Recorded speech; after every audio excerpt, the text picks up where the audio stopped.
Good afternoon, everyone.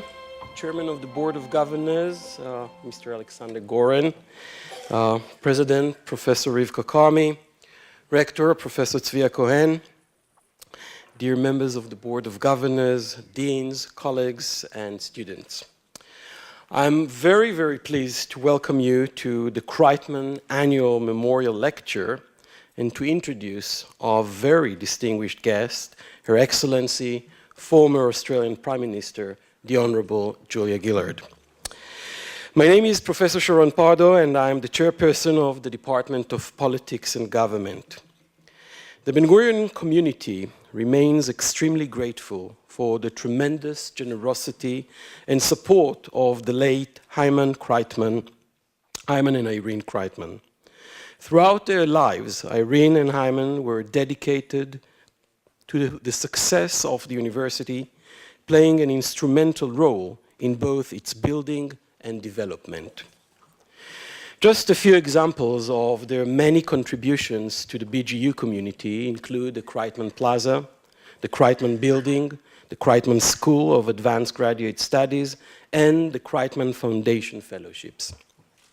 The Kreitman School of Advanced Graduate Studies oversees all academics and administrative aspects pertaining to students during their doctoral studies and ensures that their needs are met at every step of the way. It has played a major role in the university's efforts to become a world-class research institution by attracting exceptional doctoral students from around the world. The Kreitman Foundation Fellowships support exceptional doctoral fellows and postdoctoral fellows in their study and research at the university's various faculties, providing them with the means to devote their energies to study, research, and professional development. It is through the vision and support of Irene and Hyman Kreitman that so many students have been successful in fulfilling their goals here at BGU. A wide variety of social action projects, student activities, and facilities have been made possible through the generous contributions of the Kreitman family. It is our honor to remember Irene and Hyman Kreitman here today with this annual lecture held in their memory.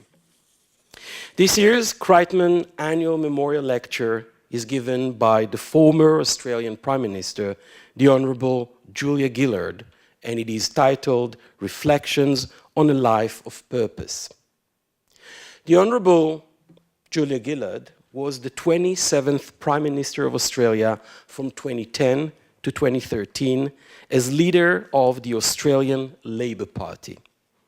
She was previously the 13th Deputy Prime Minister of Australia and held the cabinet positions of Minister for Education, Minister for Employment and Workplace Relations, and Minister for Social Inclusion from 2007 to 2010.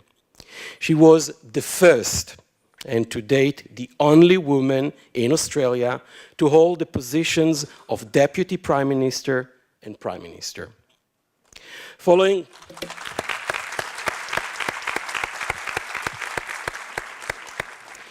Following her departure from politics in August 2013, Prime Minister Gillard has maintained an active public life, serving as, among other positions, an honorary visiting professor at the University of Adelaide and a non-resident senior fellow at the Brookings Institution's Centre for Universal Education. Madam, we are delighted you are here with us today, and Mazel Tov on joining the Ben-Gurion University family. Please join me in welcoming the former Prime Minister of Australia, the Honourable Gillard Gillard.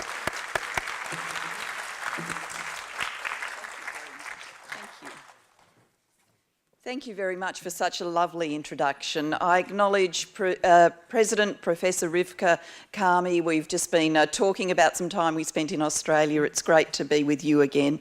To the Chairman of the Board of Governors, Alexander Goren, distinguished members of faculty and friends of the university, and to the Australians that I've already found in the room, which is amazing. It's great to be here with you today and to join you for this event. and I do feel so incredibly honoured to be amongst those who are being awarded an honorary doctorate today. To my fellow honorary degree laureates, my congratulations to each of you. I'm sure that you share my sense of excitement and gratitude for the way we are being acknowledged today by this great university. I can think of no more fitting tribute to David Ben-Gurion than to have this place of learning and research bear his name. Here, in this harsh landscape, though we can't quite see it from where we are now, he saw hope and opportunity, not insurmountable challenges. In 1954, he wrote, "Here in the wastes of the Israel desert, one can work together with daring young men full of vision and pioneering spirit who are truly the glory and hope of the nation. Only with pioneering forces like these can a young state fulfil its mission." I'm certain if he were writing today, those words would have acknowledged daring young women as well. And today he would have been delighted that in his honour, this university nurtures and grows a courageous new generation for a new age. A generation equipped with world-leading scientific skills, a generation schooled in a diversity and acceptance of others through studying alongside students and faculty from so many countries and cultures, including Bedouin women and Iranian medical educators. A generation of global citizens who understand the Negev, Israel and our globalised world. A generation of which Ben-Gurion would have been proud. Ben-Gurion was a visionary and a leader, the first among equals of the founders of Israel. Yet I have been struck by his insistence on living simply and without any trappings of wealth or privilege. As a former Prime Minister who was able to enjoy a very nice house in Canberra, the official Prime Ministerial residence, and a home in Sydney with an amazing view of Sydney Harbour, I very much wanted to see Ben-Gurion's house. I've been lucky enough to visit Israel on 3 other occasions, and on one of those I was able to wander through his simple house on a very small lot in Tel Aviv. I was so taken with how down to earth it was. Just one house in the neighbourhood. Its sparse rooms crammed with books, a desk, a phone, a kitchen with a toaster and a teapot. This was a Prime Minister connected to his people and how they lived. This humble place, though, was home to a giant of a man, and when you think about Ben-Gurion, there is one overriding attribute, at least for me, that defined the man, his overriding sense of purpose. Everything he did in his life from the moment he encountered Zionism as a young man in Poland was to build and defend the Jewish state.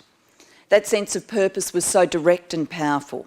And today I want to offer you some reflections on the importance of having a sense of purpose inside yourself as you navigate life, its opportunities and its challenges. It's certainly been a defining feature of my life. To explain what has driven me in my life, I need to tell you something about myself. I was born in Wales in the United Kingdom, though not much of that accent remains. My father was born in Cwmgrach, a coal mining village, the 6th child of his family.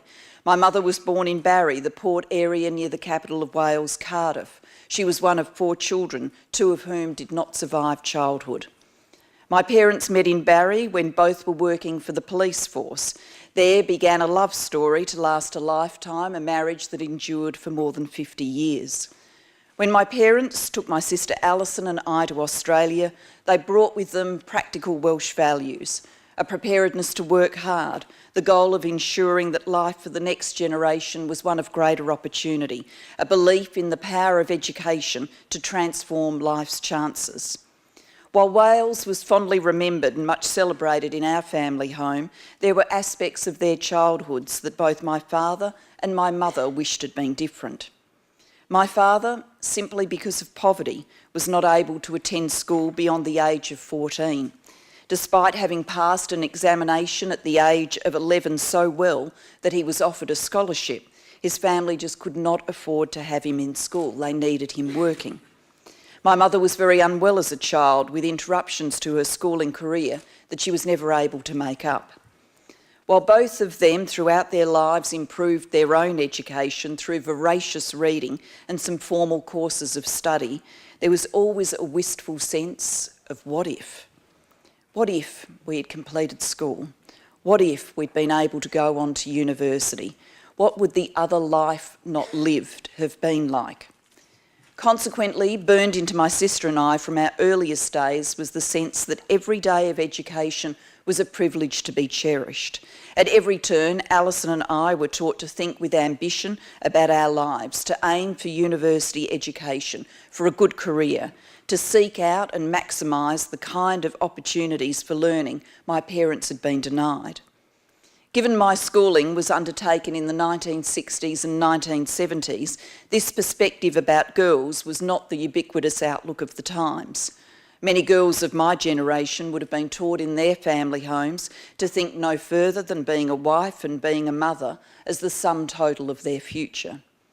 Because of my parents' attitude, while schooling brought me some childlike skirmishes with the question of gender, the primary school art teacher who required only the girls to clean up the mess post-class, the high school requirements that whilst the boys were studying woodwork, electronics and metalwork, that the girls study sewing, cooking and my personal favourite, laundry. Apart from those small skirmishes with sexism, I really grew up in an environment thankfully free of gender stereotypes. I did go to university, and during my second year a Conservative government proposed major cutbacks to education. With my family background, with my belief in the inherent fairness of every person getting access to a quality education, it felt natural and just to become involved in a campaign to oppose those cutbacks and to fight for access and fairness. The collective voices mobilised in that campaign were heard, and the government backed down on some, but not all of the cuts. From then on, I was hooked on the belief that you could fight for education for all and you could win. I had found my sense of purpose. So it was a love of education, a belief in fair access to opportunity, a set of values brought from Wales to Australia that explains how a girl from Barry ultimately rose to become Australia's first female Prime Minister. An unlikely life story, but it is my life story.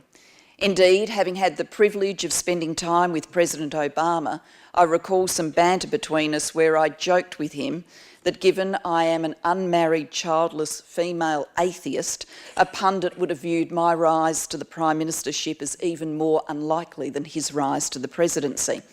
He had the good grace to laugh. When I wrote my book about my life and times as Prime Minister, I spent a lot of time reflecting before I wrote on what in your life you build yourself and what's luck, the cards you're given. In many ways, while no one would have looked at me as a schoolgirl and predicted that I would have become Australia's first female Prime Minister, least of all me, in retrospect, I think I was dealt a handful of aces. I had the benefit of a strong and loving family. I had migrated to a peaceful and egalitarian country. After some ill health as a baby, I was physically well. I simply attended the local free government schools, and they were great schools. I received a quality education. Had my parents decided to have us settle in a different house in a different suburb, that all could have been different. That has made me frequently think about the luck of the draw. What would have happened if my local schools had been of poor quality? Certainly, I would not have lived this life and become Prime Minister. It offends me greatly that for any child, getting a good education should be some sort of lottery. How many leaders do we deny our world today because 263 million children of primary and secondary school age do not get to go to school at all? Through chairing the Global Partnership for Education, the only multilateral organisation solely dedicated to ensuring children in the poorest places on earth get to go to school, I am determined to see that statistic change. Second, what would my life have been like if my parents and other role models had taken a less modern view of the role of women and girls? What would I have become if I'd been told not to worry about school or having a career or work, but rather to simply aim to marry young and marry well? How much talent and merit do we deny our world if we limit the horizons of our daughters and we do not fully and equally include women in our nation? And what are we collectively prepared to do about it, given that around the world there are gender issues to wrestle with before we can achieve true equality? In many societies like Australia and Israel, that struggle is about women in leadership, in politics, business, civil society, the judiciary. It is the struggle for truly equal pay, for workplaces that help with family life. For so many women around the world, the struggle is an even more basic one. It is the fight for education, for the right to choose who to marry and not to be forced into early marriage, for a life without hideous gender-based violence. But emerging in adulthood with a sense of purpose and a background of many lucky breaks, I still had to navigate life's obstacles and not yield. I decided in my mid-20s that to best pursue quality education and opportunity for all, I should seek election to our national parliament. That journey wasn't easy. Indeed, it took me a decade of trying and several failed attempts before I was finally pre-selected by my political party, the Australian Labor Party, to represent it in Parliament. I had discovered that having a sense of purpose is one thing, but sticking with it over time and in difficult circumstances is the real test. I faced my greatest test in that regard when I became Prime Minister. I found myself in an absolute whirlpool of being briefed, establishing my office and preparing to fight an election campaign. Every minute I was under pressure and it would have been easy to be buffeted off course. Fortunately, at that moment I received and acted upon the single best piece of advice I was ever given during my time in politics. Alan Milburn, who served as a cabinet minister in Tony Blair's government, persuaded me that while he believed a sense of purpose was fused into me, I should write it out on a sheet of paper, to be a touchstone for me on the toughest of days and a guide to those around me about what we were governing for. I did precisely that and kept it with me, meaning that I could read it on those tough days. It enabled me to stay on course and to govern, even in the most difficult of circumstances. I would urge you all to heed Alan's advice. To live a life of purpose, you need to look within and define it. What's driving you? What are your values? What's your vision? What are you striving to achieve? Then write it out and reread it on the toughest of days to steady yourself, to keep yourself on track. Staying true to your sense of purpose also requires a strong sense of self. Everyone likes to be liked, but living solely for the approval of others will be a life defined by their agendas, not your own. Living a life of purpose may well mean making hard decisions, the kind that divide those around you. It's therefore important to cultivate an inner reserve. I know for myself that my own inner reserve protected me and helped me keep going, even when I did not feel liked. During my Prime Ministership, this sense of self grew stronger. It had to. Not every occupation is quite as exposed to harsh critiques as being Prime Minister. But everyone today, both directly and on social media, can find themselves subject to free and often not very friendly character assessments. Staying on course requires a clear sense of self that isn't pushed off the track that you want to be on by these kind of critiques.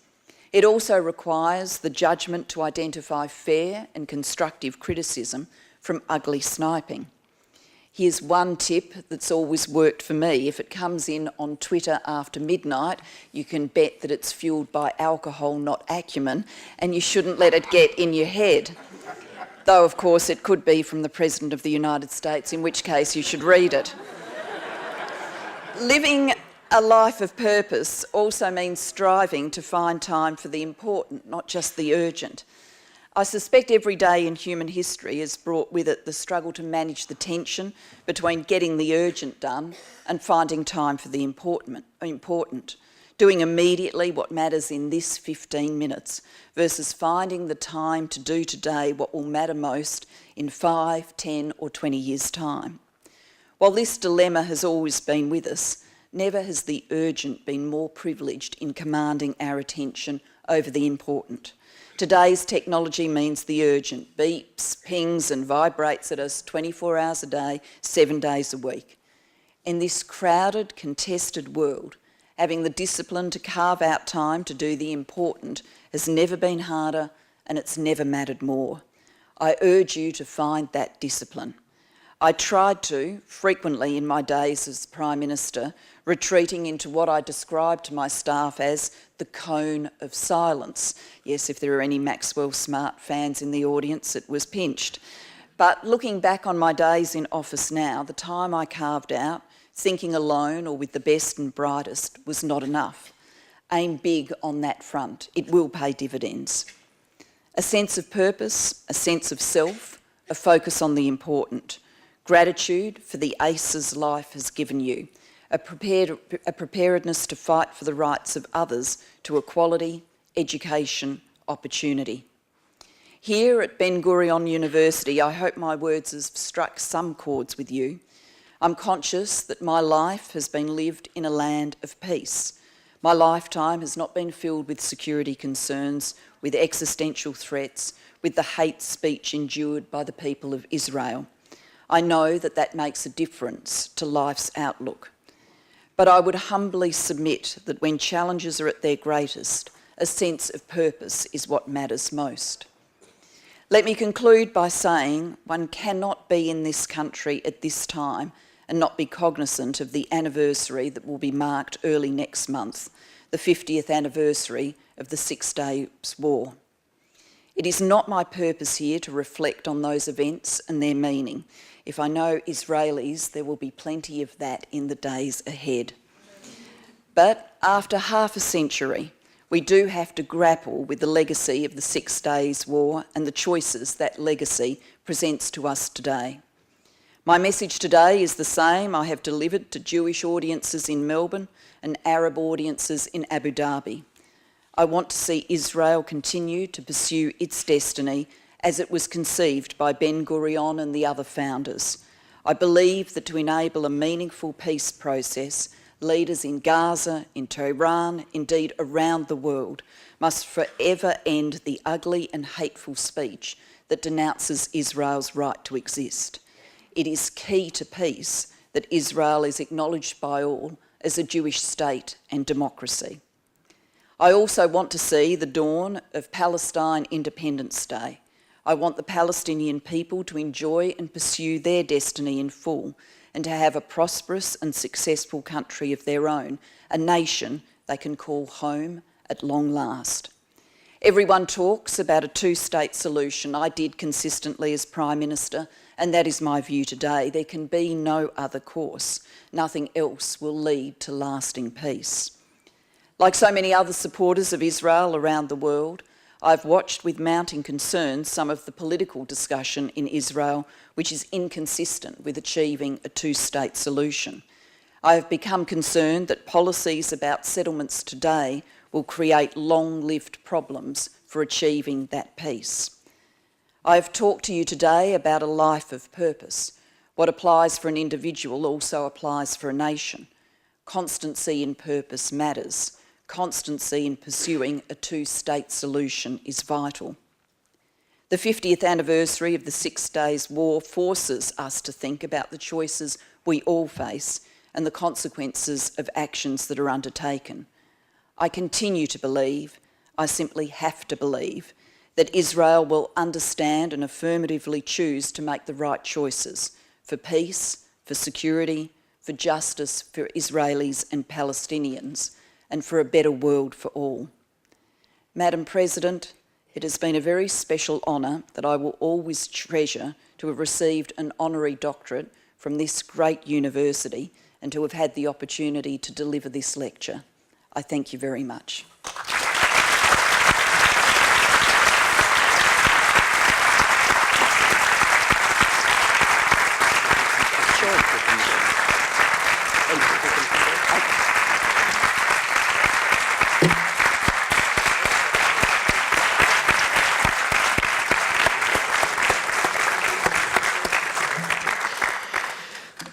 Prime Minister Gillard, thank you so much for this thoughtful and fascinating lecture. You're a real inspiration to us all, and you definitely did it your way. POTUS, by the way, it's 10 a.m. in Washington, D.C., and POTUS just tweeted, "Listen carefully to Prime Minister Gillard." So we still have some time to a short round of questions and answers, and the floor is now open for some questions. The question I want to ask is this. I'm sure everybody agrees that everybody would like peace, no matter where it is. And everybody would like a good life. And the trouble is, there are shortages and there's scarcities. And so how do you divide this and how you decide? I mean, agreeing on the purpose of peace, I humbly suggest, is not enough, because everybody would agree with that, with their own view. But how do you get them all to mesh together as a politician? So, some more questions? Yes, please. Thank you for your lecture. You talked a lot about factors that affect our opportunities in accessing education, really making the most of opportunities in our lives. And something that affects a lot of us in that context is mental health. And in that regard, I'd firstly like to congratulate you on your new role as chair of Beyond Blue, and maybe just hear some comments from you about what you hope to achieve with that and the importance of that, to just put you on the spot a little bit. To take the questions in turn, I'm an optimist about the capacity of the human race to come up with solutions that enable us to have more to share. And I actually think the evidence overwhelmingly is on my side about that. We were talking earlier about your work in solar technology. It was easier at an earlier point in time to think there are only finite energy resources on the planet. There's only so much fossil fuel. And so when we're out of fossil fuel, what are we going to do? And, you know, look, here we are, obviously driven to combat the challenge of climate change, but we are working out ways of getting reliable energy from sources like the sun, which, you know, as far as we can see into the future, we're going to have shining down on us. So I think we do, as a species, have the ability to come up with very inventive things, which means that there's more to share. And actually, when you look at the statistics on global poverty, the rate of global poverty is in decline. The number of people who live on around an American dollar a day is in decline. We are lifting people out of poverty around the world. And so if we can do those things, then I do think that means we can take a view of the remaining conflicts in the world and say to ourselves, how do we ensure that people emerge from this conflict with the prospect of a good life? Now, I am conscious that when you're talking about something as complicated as a two-state solution here, that we're not talking about the sweeping plains of Australia. We're not talking about endless amounts of land. I understand that. And so to structure a peace that shares that land does require compromises, and they're politically difficult. And Israeli politics has shown over time how difficult some of those compromises are to digest. But what is the alternative? And the alternative is a security situation which is never resolved, and that is not in the long-term interests of the people of Israel either. So, you know, I don't come here with a map or a blueprint, but with a state of mind about how important it is to have that dialogue about peace. On the mental health question, for the non-Australians in the audience, the few of you who aren't from Australia, Beyond Blue is a major not-for-profit in Australia which is focused on raising awareness of mental health, leading a policy debate in Australia about mental health conditions, and trying to find some new and innovative ways of service delivery. We have quite a high suicide rate in Australia. It is higher than the number of Australians who die on our roads, and that's truly concerning. There are high instances of depression and anxiety and concerns about the circumstances of young people. So what we're trying to do is think our way through some pretty complex problems. For example, the issue of suicide. You know, some people who go on to suicide have had mental ill health for years. And we've got to ask ourselves what could have been done better to support people. But some people suicide without having exhibited any mental ill health conditions or any signs of distress which were obvious to their family and friends. That is, it's apparently, to the view of those around them, just come out of the blue. So, you know, there's a lot of thinking to do about what's the best way of tracking whether or not someone is in that kind of despair and then providing them the right support at the right moment. And that is the work of Beyond Blue. And, you know, for that work to be pursued well, you've got to have the conversation.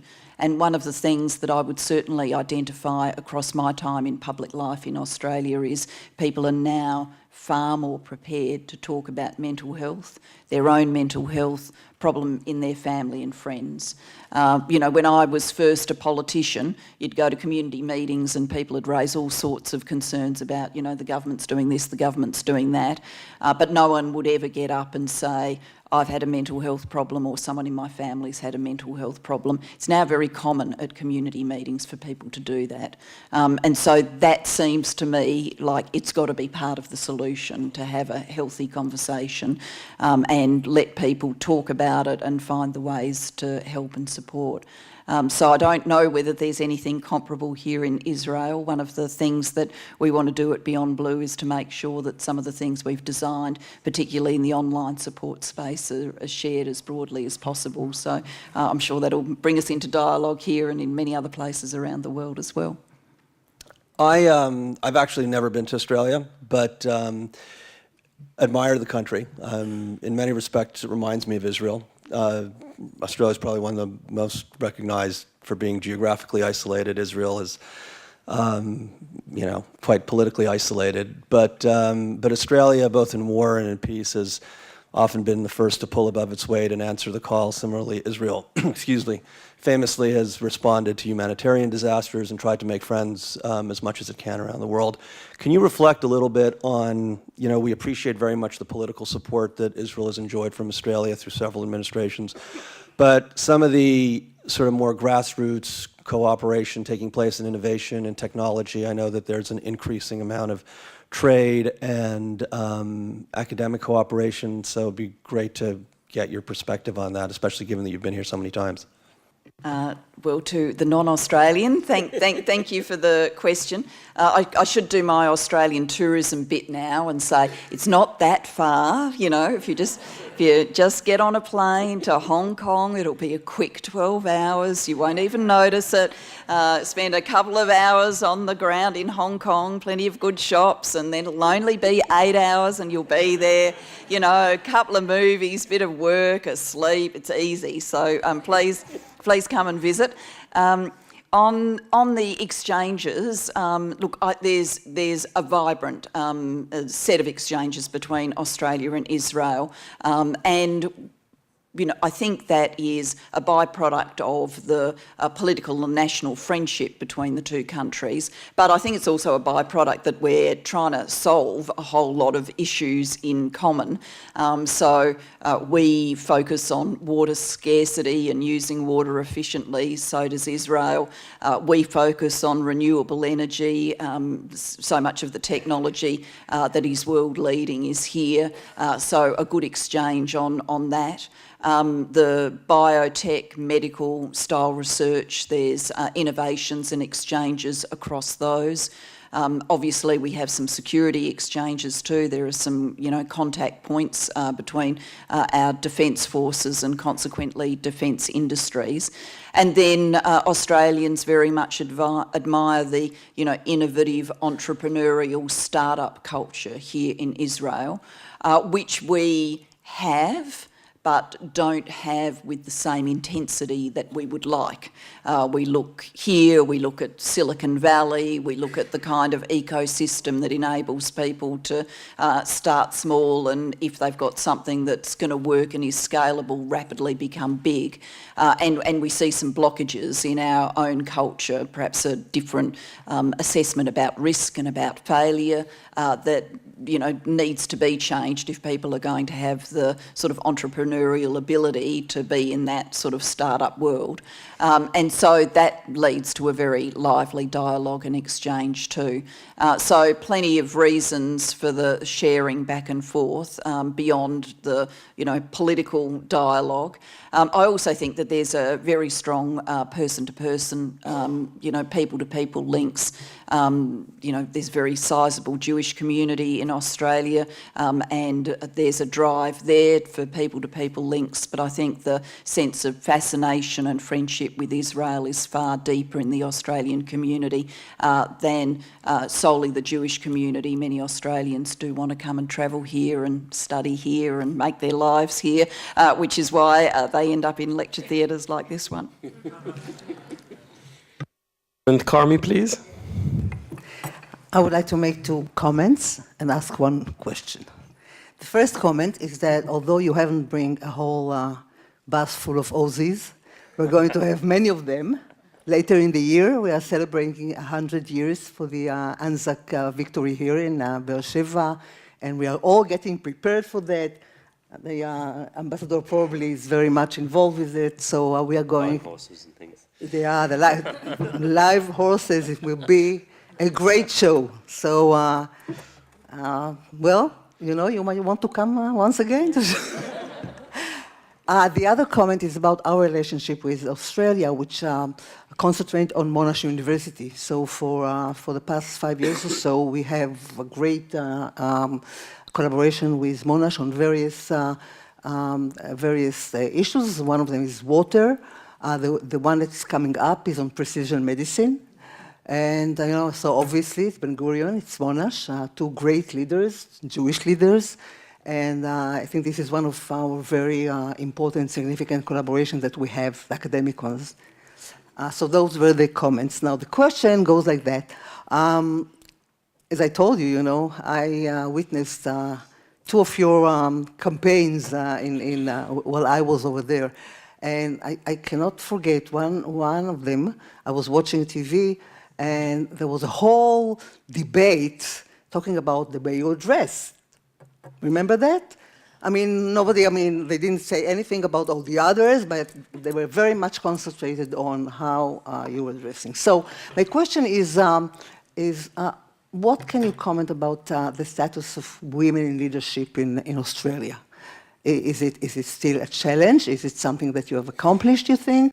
We cannot forget your Prime Minister's questions and answer, your speech with Tony Abbott. That's an unforgettable moment. Please. Hello, my name is Salome. I'm a first-year student to politics science. I'm also director, academic director in the student body, and I'm also a mother of 3. My question to you is, from your experience, which advices would you give to young women to become the president of Israel? Prime Minister, sorry. President is also really good. I think these are 2 nicely related questions on a topic I'm very happy to talk about. I'm conscious that because people have watched the misogyny speech, they may well be thinking to themselves, look, this is something about the treatment of women in Australia, and maybe that'll change for Australians, but it's not something we have to think about here. In my time post-politics, have made it my business to look at these gender and leadership questions around the world, and really the obstacles I encountered are pretty much shared obstacles around the world. And one of the obstacles is the never-ending focus on appearance questions. And I think that is, because women historically haven't been in the business of politics, they stand out. because women haven't got the same sort of uniform that men have. So, you know, a suit, a shirt, a tie. Yes, male political leaders get characterised, indeed caricatured on their appearance, you know, if they're short or tall, fat or thin, have an unusual hairstyle, that will be the subject of discussion. But actually the clothing so much converges to the standard that really it's not that much discussed. Whereas for women, very focused on.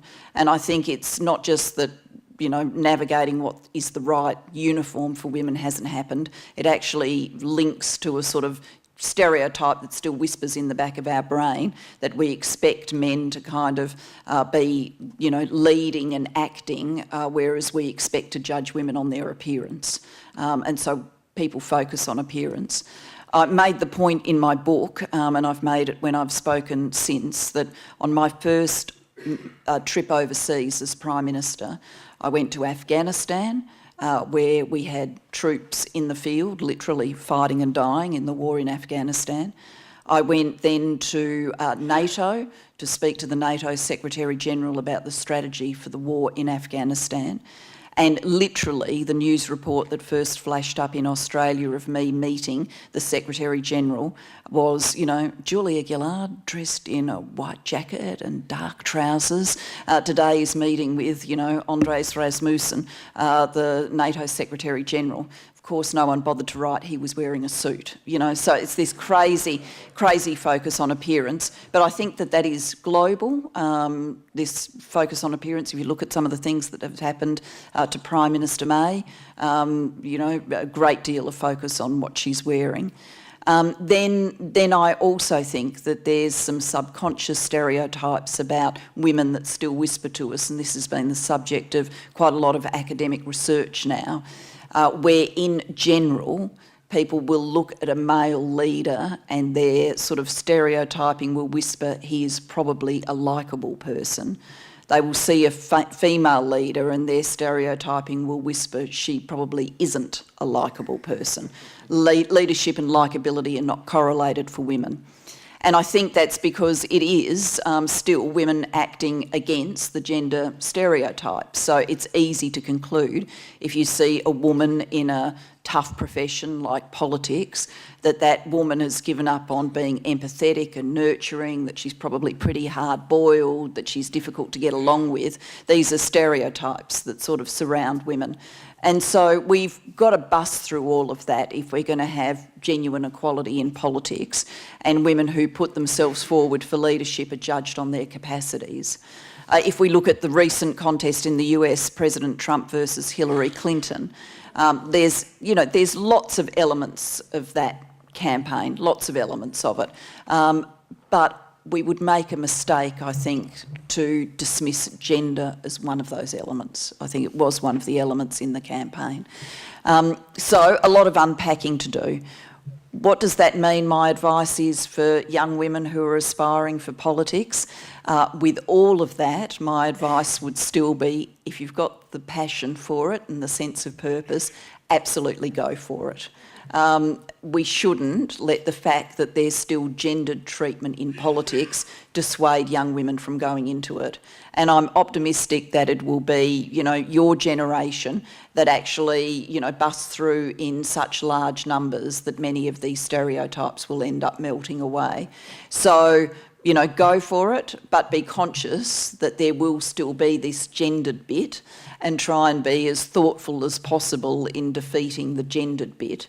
Looking back on my time as Prime Minister now, I kind of thought that the maximum reaction to me being the first woman Prime Minister would be in the early days of my Prime Ministership. You know, the maximum go girl reaction and the maximum I'm not comfortable with a woman in the job reaction. I was wrong about that.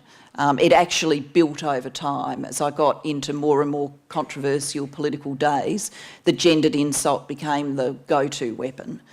So I actually, looking back on that now, wish that I'd called out the gender stuff earlier and tried to unpack it earlier. And I think one of the things that my generation of women can do for the generation of women to come is to make sure we're the ones who are calling it out and unpacking it, so it doesn't end up all on the shoulders of the next generation of women who are going in. And, you know, if you're in your post-political life and you're calling it out on behalf of other women, then perhaps you're seen to be less, you know, in the political contest when you do so. So that's, you know, something that I think women of my generation have to think about. But for women of your generation, certainly get right in there and, you know, I hope it works out. Well, I think the picture is quite clear. If you haven't read yet Prime Minister Gillard's book, go and read it. So thank you very much for being with us this evening. And once again, congratulations again for receiving BGU's highest honor. Thank you very much.